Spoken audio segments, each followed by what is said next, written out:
দর্শক আসসালামু আলাইকুম। আমি ডক্টর আহমেদ নাজমুল আনাম, শিশু কিশোর নবজাতক এবং শিশু হৃদরোগ বিশেষজ্ঞ। বরাবরের মতো আপনাদের সবাইকে স্বাগতম জানাচ্ছি।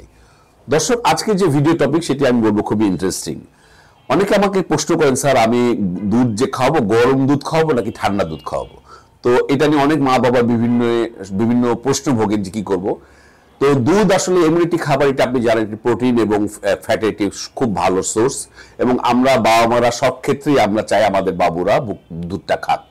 এবং এই দুধের ভিতরে যে সমস্ত প্রয়োজনীয় উপাদান রয়েছে তার ভিতরে বিভিন্ন ধরনের ভিটামিন আছে, মিনারেলস আছে, বিভিন্ন খনিজ পদার্থ আছে, যেমন iron, chromium, cobalt, copper, zinc, এগুলো এই ধরনের অনেক প্রয়োজনীয় উপাদান রয়েছে যেগুলো আমাদের স্বাস্থ্য গঠনে সাহায্য করে। সেই সাথে ভিটামিন ডি এবং ক্যালসিয়ামের একটি গুরুত্বপূর্ণ সোর্স। আপনারা জানেন আমাদের বাবুরা যখন গ্রোয়িং পিরিয়ডে থাকে তখন তাদের যে বোনস বা হাড্ডির ডেভেলপমেন্টে কিন্তু এই ভিটামিন ডি এবং ক্যালসিয়ামের অত্যন্ত ভূমিকা রয়েছে।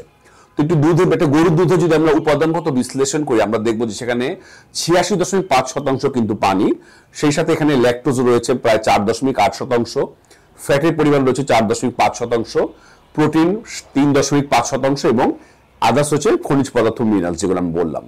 তো এখন যেটি প্রশ্ন আসছে যে আসলে এই ঠান্ডা দুধ না গরম দুধ, এই দুটো দুধের কিন্তু শক্তির পরিমাণ একই, কিন্তু হ্যাঁ বিশেষ কিছু ক্ষেত্রে আমরা গরম দুধটাকে সাজেস্ট করি, কিছু ক্ষেত্রে কিছু সুবিধা পাওয়ার জন্য আমরা ঠান্ডা দুধের সাজেস্ট করি।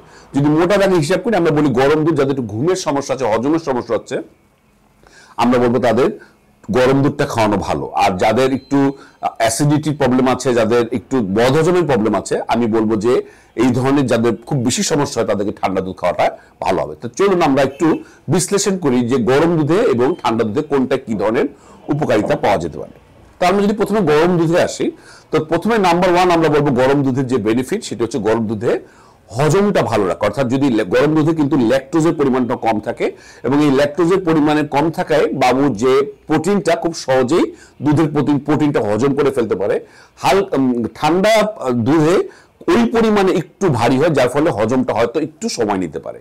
2 নম্বর যেটি প্রবলেম হচ্ছে যে অনেকের ঘুম আসতে সমস্যা হয়। আপনি জানেন যে গরম দুধের যে অ্যামাইনো অ্যাসিড ট্রিপ্টোফ্যান আছে, এবং এই ট্রিপ্টোফ্যান কিন্তু ঘুম আসতে সাহায্য করে। অর্থাৎ প্রতিদিন যদি আমরা একটু অভ্যাস করি রাতে 1 গ্লাস দুধ খাওয়া, তাহলে ঘুমটা কিন্তু ভালো হতে পারে।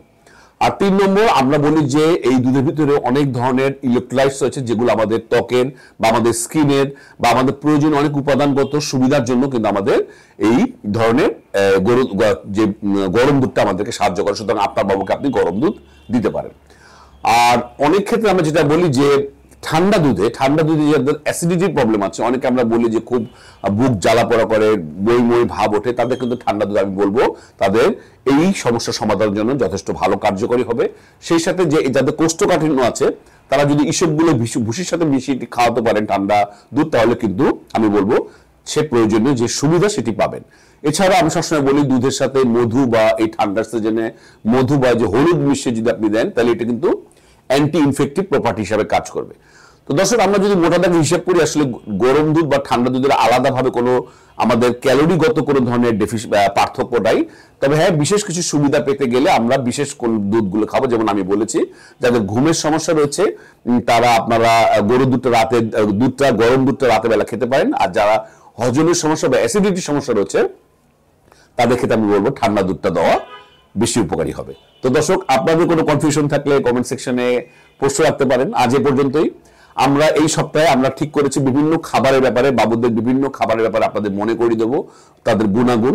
সুতরাং আমি মনে করছি এই সপ্তাহটা আপনাদের জন্য অত্যন্ত ইম্পর্টেন্ট একটি টপিক নিয়ে আমরা একের পর এক হাজির হবো। আশা করছি পুরো সপ্তাহটাই আপনারা আমার এই চ্যানেলে বা আমার যে ফেসবুক পেজে নজর রাখবেন। আগামী 1 মাস আমি ক্রমাগত আপনাদের বিভিন্ন খাবারের ব্যাপারে বাবুদের জন্য যেগুলো প্রয়োজন সেটা আমি মনে করে দেবো। তো দর্শক, আজ এ পর্যন্তই। পরবর্তী নতুন কোনো টপিক নিয়ে আবার হাজির হবো। সেই পর্যন্ত বরাবরের মতোই আল্লাহ হাফেজ।